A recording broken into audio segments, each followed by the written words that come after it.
Chers amis internautes, bonjour. Nous sommes encore à notre rendez-vous en toute vérité. Cette émission qui donne la parole aux hommes de Dieu, afin qu'ils puissent répondre, éclairer l'opinion publique sur tout ce qui se passe dans l'Église, mais aussi donner leur avis sur tout ce qui se passe dans le pays et dans le monde entier. Aujourd'hui, nous recevons un homme exceptionnel. Exceptionnel parce qu'il aura subi un peu les affres de la modernisation de notre pays. Il est le président de l'Église pentecôtiste unie internationale de Côte d'Ivoire. Aujourd'hui, nous recevons le président Afa Antoine, afin qu'il nous donne plus de précision. Bonjour, président. Bonjour, mon frère journaliste. Ok. Président, pouvez-vous vous présenter à nos internautes? Bien, vous avez le frère pasteur Afa Antoine. Je suis enseignant à l'école pentecôtiste de l'enseignement biblique. Et je suis aussi le premier responsable de l'église pentecôtiste unie internationale. Alors, je dirige dans la localité de Port-Boué notre congrégation qui comptait en son temps près de 250 personnes. Aujourd'hui, nous n'y sommes plus parce que notre lieu de culte a été endommagé, a été détruit. Président, tout à l'heure, vous disiez que votre lieu de culte a été détruit. Je pense que nous allons y revenir. Mais avant ça, vous avez dit que vous êtes enseignant, directeur de l'école publique, et aussi vous êtes président. Mais pourquoi vous vous faites toujours appeler pasteur, pendant qu'on voit certains qui se font appeler bishop, archibishop, ou même docteur et autres? Pourquoi vous gardez toujours le titre de pasteur? En cela, je crois que nous n'avons pas à avoir des préjugés. Pour celui qui voudrait se faire appeler bishop, ou bien révérend, ou archibishop, ou quoi que ce soit, mais alors, nous avons, bibliquement parlant, des titres que le Seigneur nous a conseillés, qui commencent par l'apôtre et puis ensuite le prophète. Nous voyons par la suite l'évangéliste et puis pasteur et docteur. Alors, je crois que ces titres suffisent, mais je ne voudrais pas condamner ceux qui se font appeler par ceci ou bien par cela. Je crois que c'est leur conception et je rends grâce à Dieu pour eux. Mais pour moi, le titre de pasteur, ça suffit. Votre église compte combien de personnes au plan national en Côte d'Ivoire? 5000 âmes, sur toute l'étendue, depuis l'est jusqu'à l'ouest, et du sud jusqu'au nord. 5000 âmes, ça fait beaucoup, mais on ne vous connaît pas beaucoup parmi toutes ces églises. Ou du moins, je dirais qu'on ne vous voit pas assez sur les affiches, on ne vous entend pas assez à la radio, on ne vous sent pas trop communiquer. Pourquoi? Bien, c'est dû au fait simplement que nous nous focalisons sur l'évangélisation de proximité. Et lorsqu'il y a une manifestation, effectivement, nous ne faisons pas trop de tapage médiatique. Mais néanmoins, nous animons souvent des conférences, des évangélisations, etc. Alors, il faut le dire aussi que l'enseignement que nous prenons, nous voulons que cela soit typiquement biblique, apostolique selon l'église primitive. Aujourd'hui, selon la doctrine de votre église, vous baptisez au nom de Jésus. Tandis que les autres églises baptisent au nom du Père, du Fils et du Saint-Esprit, comme le Christ même nous l'a recommandé. Est-ce qu'on peut savoir pourquoi? Effectivement, le Seigneur nous en parlait dans le livre de Matthieu, chapitre 28, verset 19, sur ces termes. Allez, faites de toutes les nations les disciples, les baptisant au nom que je voudrais, enfin, si on était à l'étude, j'aurais voulu que les frères soulignent ça, au nom du Père, du Fils et du Saint-Esprit. Nous voyons que là, le nom est au singulier et il y a 3 titres qui suivent. Si véritablement le baptême devait se faire en ce nom de Père, Fils, Saint-Esprit, alors on aurait mis un S. Mais il n'y a pas d'S.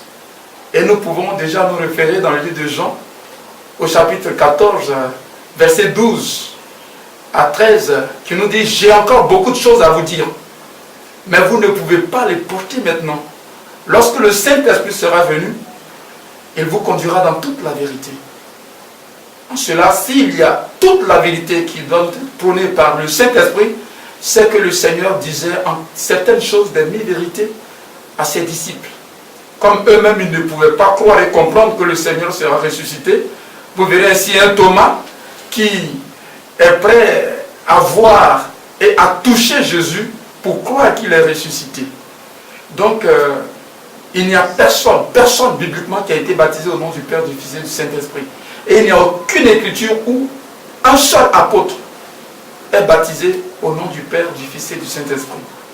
Néanmoins, lorsque pour la première fois, les gens devraient devenir chrétiens, après la prédication dans Acte 2 de l'apôtre Simon-Pierre, les auditeurs ont posé la question au chapitre 2, verset 37, pour savoir, hommes frères, que devons-nous faire?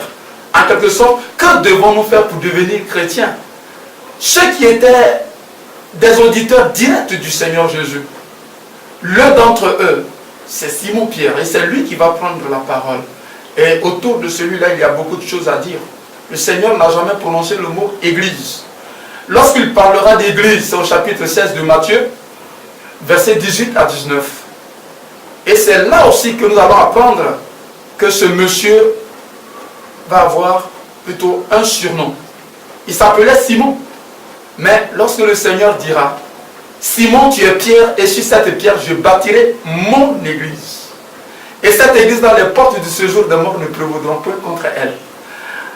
C'est justement ce jour-là que l'apôtre Paul, plutôt Pierre, va ouvrir la bouche pour ouvrir les portes de l'église, afin que quiconque voudrait devenir la brebis de Jésus puisse accéder à la maison du Seigneur. Donc, dans Actes chapitre 2, verset 37, il dit, sinon les auditeurs demandaient, que faudrait-il faire? Le verset 38 va donner la réponse par la bouche de ce Simon. Repentez-vous et que chacun de vous soit baptisé au nom de Jésus pour le pardon de vos péchés et vous recevrez le don du Saint-Esprit. Vous voyez, pour obtenir le pardon de nos péchés, c'est le baptême dans l'eau par immersion au nom de Jésus. Okay. Amen. Vous dites que Christ n'a pas tout enseigné à ses disciples, qu'il y avait des choses qui devaient être enseignées après. Est-ce que ce n'est pas un argument derrière lequel vous vous cachez et derrière lequel plusieurs autres personnes aussi pourraient se cacher pour faire des choses pour dire que cela leur a été révélé après? Ça, c'est la première question. Et la seconde qui va suivre. Certains aussi disent que Christ a dit, et ensuite vous dites Pierre a dit. Mais en Christ et Pierre, à qui devons-nous obéir? Il y a le facteur de foi dans le Seigneur, selon ce qu'il a dit à propos du Saint-Esprit. Lorsque tu reçois le Saint-Esprit, que tu te soumets à l'Esprit, il n'y a pas d'amalgame. Certes, il y a des gens qui créent des doctrines, je dirais, qui n'ont pas de racines bibliques. Mais la Bible nous dit qu'il faut 2 ou 3 témoignages pour constater un fait, pour établir quelque chose dans l'Église. Quand vous regardez dans toute la Bible, il n'y a pas une deuxième écriture qui parle d'un baptême au nom du Père, Fils et du Saint-Esprit. Mais c'est plein dans les Écritures, le baptême au nom de Jésus. Tel que dans le livre des Actes des Apôtres au chapitre 8, versets 11 à 12, Philippe, il a baptisé les gens au nom de Jésus en Samarie, avant d'appeler le frère Pierre et Simon pour prier pour eux, pour le Saint-Esprit. Lorsque nous abordons le livre des Actes des Apôtres, enfin, vous allez dire que je cite beaucoup le livre des Actes des Apôtres, parce que c'est le seul livre historique de la Bible, ou de l'Église. Le livre historique de l'Église. Il n'y a pas un autre témoignage concernant comment l'Église a vécu, fonctionné, prêché, pratiqué les choses. Donc le Saint-Esprit a poussé les âmes à reconnaître que c'est au nom de Jésus le baptême devrait être fait. De sorte que celui-là même qui porte le nom de Jean-Baptiste, il est né sous le nom de Jean. Mais si on l'appelle aujourd'hui Jean-Baptiste, c'est par le fait qu'il baptisait les gens. Simplement. Mais lorsque le baptême pour le pardon des péchés a été promulgué par le Saint-Esprit au travers du frère Pierre, alors ceux-là même qui avaient reçu le baptême par celui qui a été commis depuis le ciel pour baptiser les gens, son baptême n'était plus valide. Donc dans Actes chapitre 19, verset 1 à 5, vous verrez que l'apôtre Paul a rencontré des frères à Éphèse et il leur a demandé, avez-vous reçu le baptême ou le don du Saint-Esprit lorsque vous avez cru? Et ils lui ont répondu qu'ils n'ont jamais entendu dire qu'il y a un Saint-Esprit. Alors il leur a dit, mais de quel baptême avez-vous été baptisé pour ne pas être enseigné à propos du Saint-Esprit? Ils ont dit du baptême de Jean. Il dit, oh, ça c'est un baptême qui est passé, qui a révolu. Et la Bible dit qu'il les a baptisés au nom de Jésus. Elle n'a même pas dit qu'ils ont été rebaptisés. Hein. La Bible dit qu'ils ont été baptisés au nom de Jésus. Alors tous ceux qui ont pris quelque baptême que ce soit, qui ne fut pas au nom du Seigneur Jésus, doivent se faire baptiser au nom de Jésus, parce qu'il y a une raison pour laquelle il faut prendre le baptême au nom de Jésus. Vous savez, sous l'Ancien Testament, la circoncision était impérative. Que tu sois né d'hébreu, ou que tu sois quelqu'un qui est natif du milieu des gentils, si tu ne subis pas la circoncision, tu es une infamie au milieu du peuple d'Israël. Tu dois être mis à mort. Mais quand tu prends la circoncision, eh bien, tu deviens enfant d'Abraham. Ainsi, la Bible nous enseigne la portée de cette circoncision, qui est l'image du baptême d'eau aujourd'hui que nous devions prendre. C'est pour cela que nous voyons écrit dans le livre de Colossiens, chapitre 2, versets 11 à 12, que les chrétiens ont été circoncis d'une circoncision que la main n'a pas faite, mais de la circoncision de Christ, qui consiste dans le dépouillement du corps de la chair, ayant été enseveli avec lui par le baptême. Lui, c'est qui? C'est Jésus. Et cela est fait lorsque le nom de Jésus est appliqué sur celui qui rentre sous l'eau par le baptême. Aujourd'hui, tous ceux qui ont été baptisés au nom du Père, du Fils et du Saint-Esprit ne sont pas sauvés. Je pourrais simplement aller dans les Écritures encore pour dire que dans le livre de Marc, chapitre 16, verset 16, il est écrit « Celui qui croira et qui sera baptisé sera sauvé. » Quand nous considérons le livre aux Éphésiens, chapitre 4, verset 5, l'apôtre Paul enseigne par le Saint-Esprit qu'il y a une seule foi, un seul baptême, un seul Dieu, un seul Seigneur. Un seul Dieu, Père de tous, qui est au-dessus de tous, parmi tous et en tous. Et ce seul baptême-là, c'est ce que l'apôtre Paul lui-même a accepté et qui a été appliqué dans sa vie. Et nous voyons ce témoignage dans le livre des Actes des Apôtres, chapitre 22, verset 16. Où l'homme de Dieu lui disait, Paul, lève-toi, sois baptisé et lavé de tes péchés en invoquant le nom du Seigneur Jésus. Alléluia. Mais alors celui qui est baptisé au nom du Père, du Fils et du Saint-Esprit, au nom, non au singulier, il se baptise pour quelle raison au nom du Père, du Fils et du Saint-Esprit? Une des raisons pour lesquelles il faut valider ta vie par le Seigneur Jésus-Christ au travers du baptême, c'est dans Romains chapitre 6. Eh bien, au chapitre 6, verset 1 à 2, la Bible nous dit, nous qui sommes morts au péché, comment vivrions-nous encore dans le péché? Et au verset 4, il dit, vous avez été ensevelis avec lui par le baptême. En fait, le baptême nous amène à être attachés à Christ pour aller au tombeau, afin d'avoir l'application de sa résurrection dans notre vie. Cette résurrection qui va se manifester, comme nous le dit dans le livre de 1 Thessaloniciens chapitre 4 à partir du verset 13, la résurrection, en quoi nous avons foi, qu'un jour, la rédemption du Seigneur Jésus-Christ sera manifestée dans notre vie et nous allons être enlevés pour être avec lui pour l'éternité. Président, je pense qu'on a beaucoup parlé du baptême. On va maintenant passer à un sujet, toujours dans les doctrines de votre église.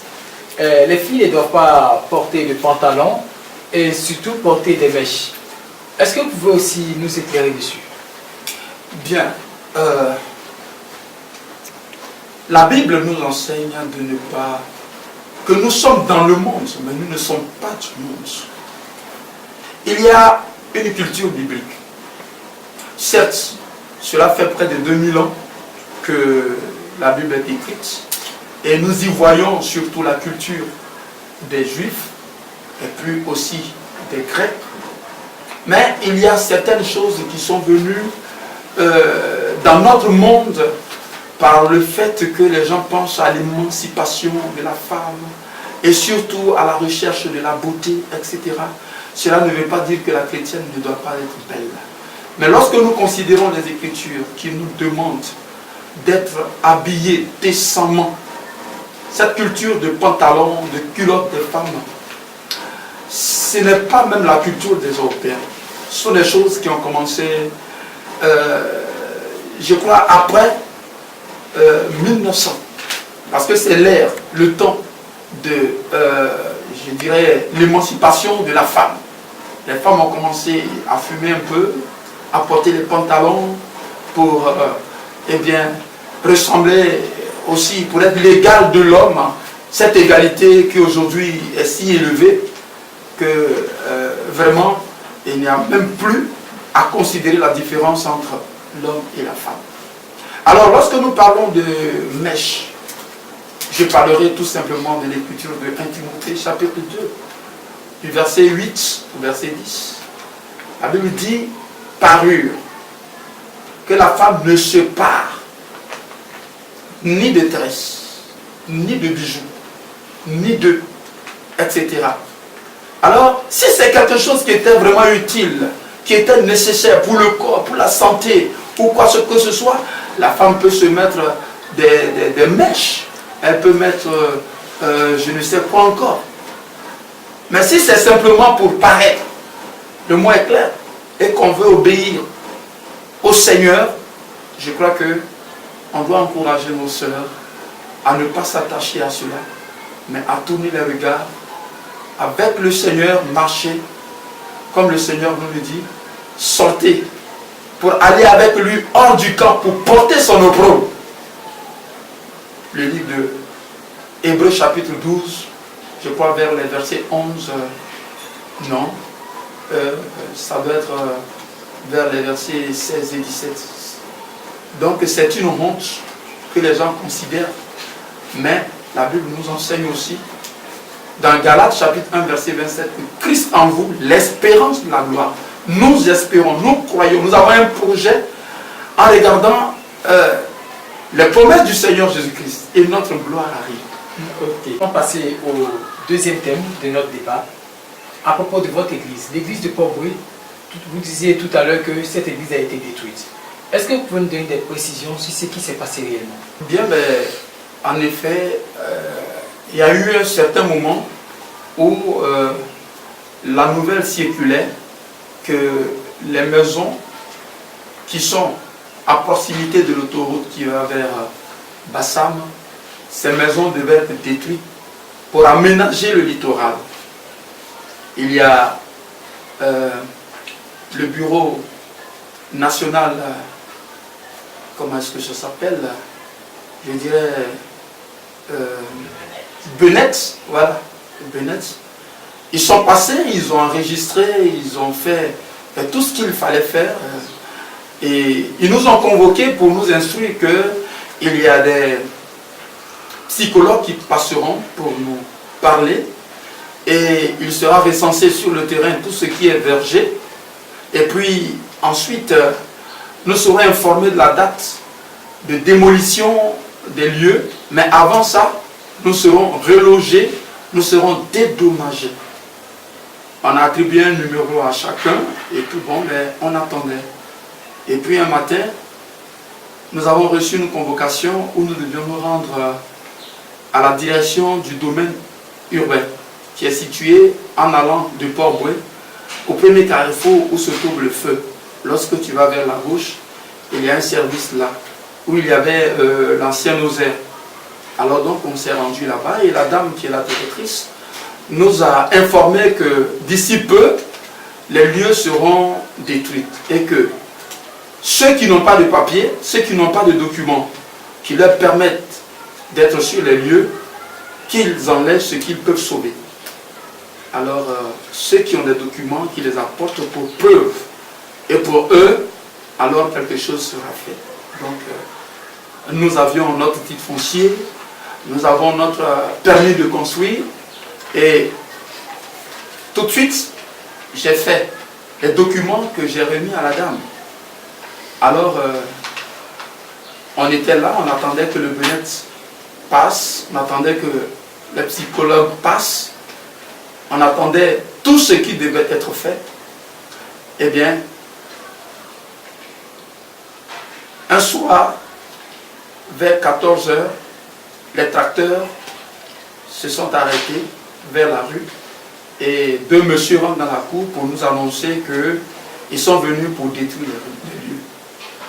Nous n'avons même pas été avertis 1 heure avant. Excusez-moi, président, de vous arrêter. Vous voulez vraiment faire faire croire au monde qu'on n'a pas pris le temps de vous avertir, même une semaine, un mois avant, même un jour, que votre lieu serait détruit? Je ne veux pas faire croire au monde. Je veux simplement leur dire ce qui s'est passé. On ne nous a pas averti une seule heure d'avance. Ils sont venus tomber sur nous. Et je dirais même que ma femme est en train de préparer, ils ont cassé là-dessus. Ce jour-là, on n'a pas mangé. Et ce qu'on voulait sauver, les policiers nous ont lancé des lacrymogènes dessus, comme des vulgaires brigands. Je vais encore vous arrêter parce que là, ce que vous dites est un peu plus grave. Ce n'est pas aussi parce que vous n'avez pas les papiers légaux, les papiers qui n'étaient pas reconnus, qui vous ont, puisqu'elle a dit que ceux qui n'avaient pas de papier, de commencer à partir. Est-ce que ce n'était pas la raison principale? Eh bien, cela ne pouvait pas en être la raison de la démolition. Vous savez, il y a quelque chose qui devait être fait. Nous voulons tous que Abidjan soit belle. Et nous voulons bien accompagner les projets de notre président.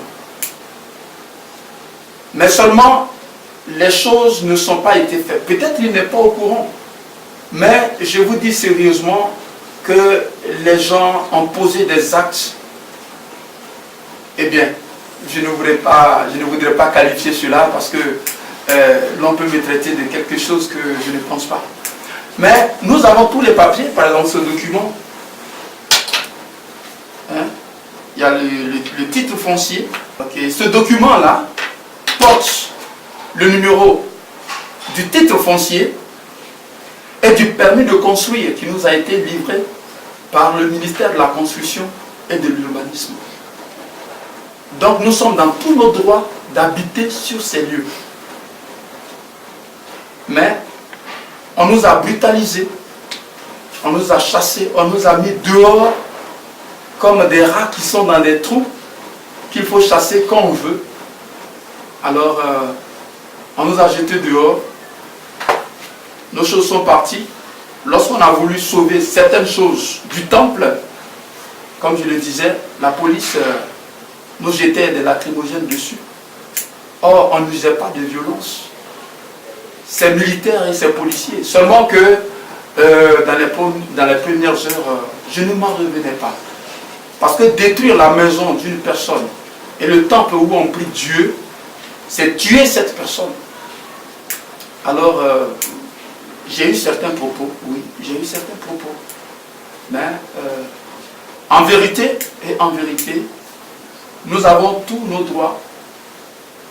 On pouvait aller doucement avec nous, négocier avec nous, mais on est venu tomber sur nous sans nous avertir. Nous, on croyait que pour avoir eu tous les documents qu'il faudrait avoir par l'État pour être sur un site, on ne viendrait pas nous casser la maison comme on le ferait pour celui qui n'a aucun document. Mais je ne sais que dire, je ne peux que rendre grâce à Dieu. Parce que je sais que Jésus est sur le trône. Président, pour continuer, certaines langues disent aussi que après ces événements, vous avez été dédommagé. Ou même qu'avant, vous aurez reçu quelques primes pour essayer de trouver des terrains pour vous reloger et qu'après, vous avez quand même été dédommagé. Qu'en est-il? Bien, si ces personnes ont reçu cet argent de dédommagement, alors peut-être ils ont bouffé sans me le donner. Sinon, je n'ai reçu 5 francs, ni quelque matériel que ce soit. On ne nous a rien donné, mais on ne nous a même pas averti qu'on va venir casser notre maison. D'où viendrait-il qu'on nous dédommage? On ne nous a rien donné et on ne nous a même pas aidé à trouver un lieu dans l'immédiat où je pouvais héberger ma famille. On est resté dans l'espace vide. Tout le matériel était là. Ceux qui pouvaient voler, ils l'auraient fait s'il n'y avait pas des frères qui m'ont aidé à protéger. Mais après, ils ont écroulé les murs du temple, sur les bancs, sur le pupitre, tout ce qu'on pouvait. Quand je le dis, ça me touche encore le cœur. Donc, les policiers ne vous ont pas aidé à sécuriser votre matériel? Pour sécuriser et protéger les casseurs, ceux qui étaient en train de démolir la maison. Mais ils sont prêts à frapper et à faire ce qu'il faut pour quiconque essaierait d'empêcher d'accomplir cette œuvre. Donc, il y a un néanmoins qui, après, m'avait demandé d'aller à l'arrondissement qui se trouvait au quartier de Derewaf pour voir si quelques policiers pouvaient venir m'aider à protéger mes choses. Mais je suis un homme de Dieu, je ne peux pas taper quelqu'un, sinon je lui aurais porté 2 paires de gibets. Vous venez pour... vous ne me laissez même pas sauver les bancs et les meubles. Et puis vous m'envoyez pour demander à ce que quelqu'un vienne. Pour un policier ou bien à l'autre commissaire de venir. C'est vous qui pouvez faire ce travail.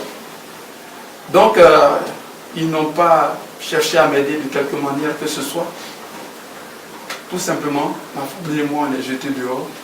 Et jusqu'à présent, nous n'avons pas un lieu où dormir, nous n'avons pas un lieu où faire le culte. Parce que nous attendons. Mais bon, comme ils sont venus et ils ont agi de cette manière, peut-être ils n'ont même pas l'intention de considérer l'existence des hommes que nous sommes.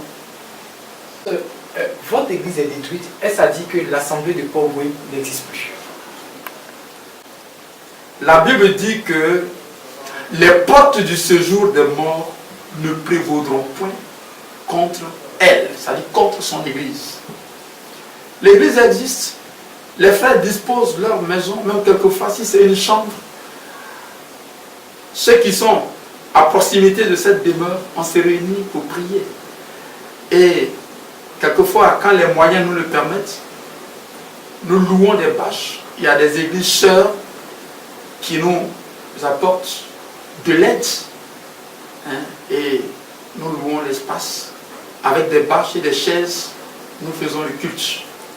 Et même à ce jour, l'organisation nous a offert 2 bâches. Et je crois autour de 60 chaises. Donc, il y a la place vide. Nous venons, nous installons ces bâches et nous y ajoutons d'autres bâches louées dont nous célébrons le Seigneur. Quand on a été détruit, qu'est-ce que l'église, en général, les autres églises qui sont dans votre commune ou à proximité, ont fait pour vous venir en aide immédiatement ou, pour ne pas que, ou avant que l'église ne soit détruite?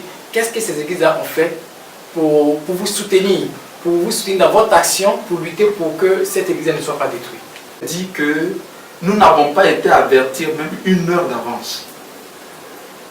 Donc on nous est tombé dessus et on a démoli les lieux. Si les frères l'avaient appris auparavant, ils pouvaient avoir une réaction. C'est comme tous les pasteurs m'ont appelé pour m'encourager. L'église a prié.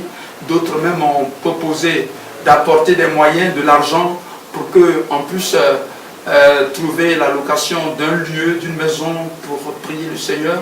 Mais je leur ai dit d'attendre. L'émotion est forte. On ne peut pas tout de suite aller dans la maison de quelqu'un qu'on va louer pour commencer les prières. Donc il y a des frères et des églises sœurs de bonne volonté qui sont disposés à apporter du soutien et à apporter de l'aide. Mais nous leur disons d'attendre jusqu'à ce que l'heure de Dieu sonne et que nous en soyons convaincus. Alors, je crois que la chose sera faite. Mais nous attendons le dédommagement du gouvernement, de l'État. Parce qu'ils ont détruit quelque chose qui appartient à quelqu'un ou bien à une entité morale. Et on a investi plus de 200 millions sur ce lieu. Donc, nous ne pouvons pas oublier ça comme ça et puis commencer à faire autre chose. L'essentiel, nous prions et quand l'heure sera venue, nous allons faire ce que nous voulons. Comme vous le disiez vous-même tantôt, peut-être que le président lui n'est pas informé. Quelle action avez-vous entrepris auprès des autorités les plus élevées pour qu'ils sachent ce qui s'est passé réellement? Le vécu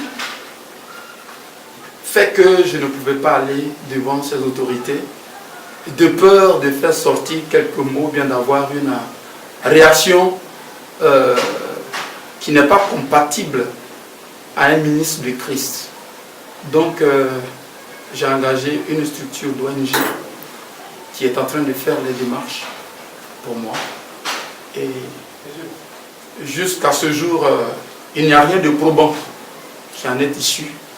Mais j'espère que le dossier sera considéré. Sinon, j'ai aussi rédigé une lettre au président de la République et il n'y a pas eu de suite jusqu'à présent. Que le président ou le ministre de la Construction ou que le gouverneur du district d'Abidjan vous suivent aujourd'hui, qu'est-ce que vous avez à leur dire? Nous sommes tous dans la République, ils sont nos gouvernants, qu'ils sachent que la population est ceux pour qui ils sont établis. Même s'ils ne sont pas dans leurs droits, qu'ils usent de moins de violence envers ces personnes.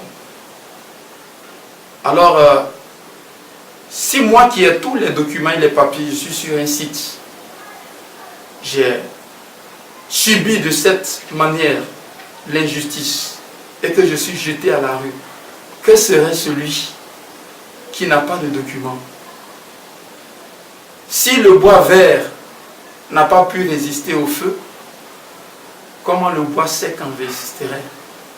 Alors je demande simplement que nous aimons nos gouvernements, nous aimons notre président, qu'il sache que nous sommes tous, eh bien, ces Ivoiriens qu'il gouverne, et qu'il sache que nous l'aimons, et qu'il sache aussi que nous sommes tous prêts à soutenir et à supporter ces projets pour l'émergence.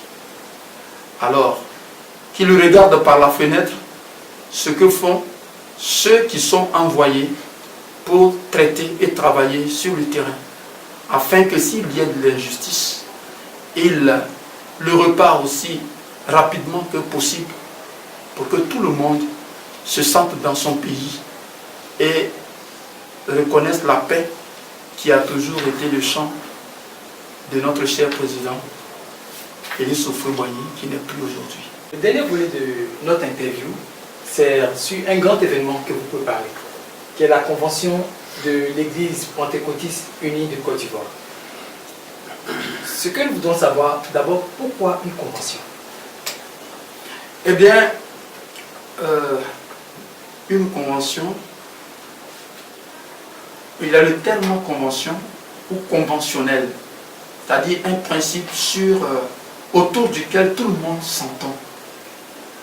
Et la convention réunit tous les frères et toutes les sœurs pour rappeler un peu ce qui nous réunit, ce qui est notre objectif, ce qui est notre projet.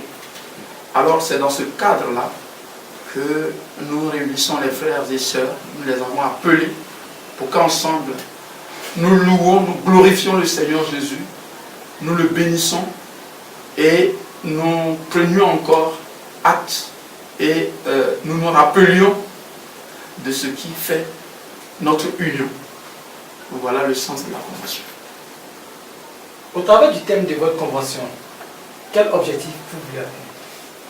Eh bien, il n'y a pas d'autre chose que de ramener tout le monde à la base, à la racine, à la doctrine principale de l'Église. Donc, ces jours-là, nous avons de nouveau à étaler les différentes doctrines de l'Église. Puisque le thème, nous l'avons tiré dans 2 Jean, verset 9. Quiconque ira plus loin et ne demeurera pas dans la doctrine de Christ n'a point Dieu. Alors, nous allons développer les doctrines telles que la foi au Fils de Dieu, qui nous procure le salut, la doctrine de la rémission des péchés, sinon la repentance, qui nous conduit au renoncement aux œuvres mortes. Nous allons aussi développer la doctrine concernant le baptême d'eau et aussi le baptême dans le Saint-Esprit. Et nous allons conscientiser tous nos frères en ce qui concerne la venue imminente du Seigneur Jésus-Christ. Et la sanctification, comme le Seigneur le dit, dans Hébreux chapitre 12, verset 14, sans laquelle nul ne verrait le Seigneur. Aujourd'hui, il y a pas mal de choses qui peuvent nous détourner les pensées et les regards pour que nous ne nous sanctifions pas pour recevoir le Seigneur Jésus-Christ et aller avec lui. Or, la Bible nous dit que Dieu est saint. Et il faut que ceux qui le servent aussi soit saint. Donc voici les principaux enseignements que nous allons exposer, que nous allons essayer de détailler de nouveau pour le rappeler à nos frères et nos sœurs. Et quand ils vont partir chez eux, je crois qu'ils orienteraient leur prière pour que l'Église croisse, grandisse, et que ceux qui ne sont pas dans les termes de l'Église apostolique puissent, si le Seigneur le permet, y venir. Président, vous étiez le pasteur, sinon vous êtes toujours le pasteur principal de l'église de Port-Bouët qui a été détruite. Aujourd'hui vous êtes presque 100 ans. Et aussi, après cela, est-ce que vous pensez que l'église est à même de pouvoir organiser cette convention? Si oui, nous sommes à une semaine, est-ce que vous pouvez rassurer vos fidèles, vos membres, vos invités, tous les sympathisants qui vont venir? Est-ce que vous pouvez les rassurer que vous êtes prêts à accueillir tout le monde? Alors la démolition du temple et de ma résidence, je dirais que c'est rien. Parce que tout juste après 2 mois de cela, alors les faits nous ont tous touchés, au point où je sois tombé malade. Mais j'ai l'une de mes filles qui en est morte. Elle est morte. Après 62 jours de cet événement. Et moi-même j'étais cloué au sol près de 5 jours sans pouvoir me lever. Mais avec le Seigneur, quoi qu'il en soit, nous chantons souvent la pluie et le vent souffleront, et etc., etc. Mais le Seigneur va être glorifié. La convention va avoir lieu. Alléluia. Parce que ce n'est pas avec le pasteur Alpha que les cultes vont se faire, que le déplacement va se faire, que la réalisation et la réussite de cette cérémonie va se faire. C'est avec le Seigneur Jésus. Alors que tout le monde s'apprête, parce que dès le 2, commence eh bien, la rencontre, le moment spirituel. Et cela va se couvrir jusqu'au 5 avril. Donc du 2 au 5 avril, tout le monde est invité. La chose est réelle. La convention, eh bien, elle va se faire. Nous allons glorifier le Seigneur à Trècheville, à l'école régionale. Les bâches sont déjà louées, les instruments sont déjà loués, et tout ce qui devait être fait, eh bien, cela est fait. Alors, donc, on n'a pas à douter de quoi que ce soit. Certes, les frères m'ont appelé pour dire, pasteur, tu as trop souffert, tu as perdu la maison, le temple, le terrain, tu as perdu ta fille, ta santé. Est-ce qu'il ne serait pas bien de remettre cette rencontre-là à une autre date? Ce n'est pas moi qu'on s'en va glorifier, ce n'est pas moi qu'on s'en va louer, c'est le Seigneur Jésus-Christ. Cela est possible. Et le Seigneur a permis que la chose soit réellement possible. À lui soit la gloire et l'honneur. Président, nous sommes au thème de notre entretien. Nous avons fait un peu tout le tour en parlant de l'Église, en parlant de la doctrine, de tout ce qui s'est passé à Port-Bouët, en parlant de la convention. Aujourd'hui, votre dernier mot à tous ceux qui vont suivre cette vidéo, et aussi surtout à tous vos membres qui vont vous suivre de l'extérieur, de partout, par rapport à la convention, et aussi sur le pays, et aussi aux autorités sur le pays. Bien, je crois que le but de notre rencontre, de notre convention, premièrement, c'est de rappeler les enseignements que nous prenons, les enseignements de base qui nous ont été communiqués. Et puis ensuite, nous avons pour objectif de prier pour notre pays, pour notre président et le gouvernement. Et je voudrais aussi demander à tous ceux qui sont en train de regarder ces images, de comprendre que nous sommes aussi vers les derniers temps. Si certains pouvaient être présents, surtout le vendredi, vers 11 h, ils écouteraient l'enseignement concernant la venue du Seigneur Jésus. Il y a beaucoup de choses qui se passent aujourd'hui dont les hommes ne doivent pas être ignorants, et en l'occurrence les chrétiens. Par exemple, bientôt, ce dont on parle comme la marque de la bête que l'on va prendre sur le front ou bien sur le poignet. Alors l'on s'attend à voir les écritures 666 ou bien sur le front. Mais tout est mis en place. Alors si vous allez sur le moteur de recherche Google, par exemple, vous cliquez la puce sous-cutanée humaine, ou bien RFID. Hein? La radiofréquence identification, ça se trouve presque sur tout le matériel qui est fabriqué aujourd'hui. Et c'est par rapport à cela que les ondes des machines, les ordinateurs, on peut facilement prendre le prix, on peut identifier un matériel, on peut faire le traçage de tel ou bien de tel produit. Alors, pour l'homme aussi, on pourra faire son traçage avec le code que tu recevras par rapport à la radiofréquence par identification qui est le RFID, qui va être transplanté et dont les hommes sont déjà en train de prendre. Voilà, nul ne pourra être caché dans le monde. Quelque lieu que tu sois, on peut te repérer, on peut entendre ce que tu dis, on peut voir ce que tu es en train de faire. Mais si tu ne l'as pas pris, tu ne pourras pas ouvrir un compte bancaire ou bien tu ne pourras pas faire ton retrait. Et presque tout sera fait par rapport à ce qui sera transplanté dans le code qui est RFID, qui nous est signalé dans la Bible comme la marque de la bête, dont l'identification est 666. Alors donc, ceux qui voudraient venir, je fais des conférences de temps en temps par rapport à ces choses, parce qu'il y a beaucoup de choses qui sont en train de se passer dans le monde, dont on a besoin d'être conscient pour prendre des distances, et aussi la grande persécution qui arrive. Quand les chrétiens aujourd'hui, il y a beaucoup de prières et des enseignements qui sont axés seulement sur la guérison, sur le mariage, sur la prospérité, etc. Mais il y a comme l'épée de Damoclès qui est sur la tête de chacun. Nous n'aurons pas de place. Et d'ailleurs, nous n'avons pas le droit de dire à quelqu'un qui est en train de se lier par le mariage en tant qu'homme à un autre homme, une femme à une autre femme. Dans l'église, tu n'as pas le droit de dire que cela est immoral. Et dans certains pays même, quand tu le dis, tu risques de perdre ta carte de prédication et même voire te mettre en prison. Parce que chaque personne est libre de vivre comme il veut, de faire ce qu'il veut. De quel droit, toi, tu te permets de lui dire que ce qu'il fait est immoral, est inhumain? Mais nous nous en tenons à la Bible, qui est le livre du juge suprême et qui fera son procès un jour. Alors les chrétiens doivent être forts. Ils doivent prier pour ces moments. Au lieu de prier pour être l'égal de ceux qui sont dans le monde, prier pour la prospérité financière, prier pour le mariage, pour le voyage, etc.